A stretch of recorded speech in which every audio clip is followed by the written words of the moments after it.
to give you the current situation. I am about to land sa Hague.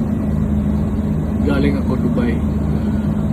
Stopover for it's a long haul, it's a long flight. Okay ako. Do not worry. And I think this is something to do with the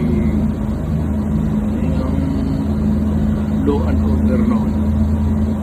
At sinasabi ko naman sa mga pulis, military na trabaho kayo at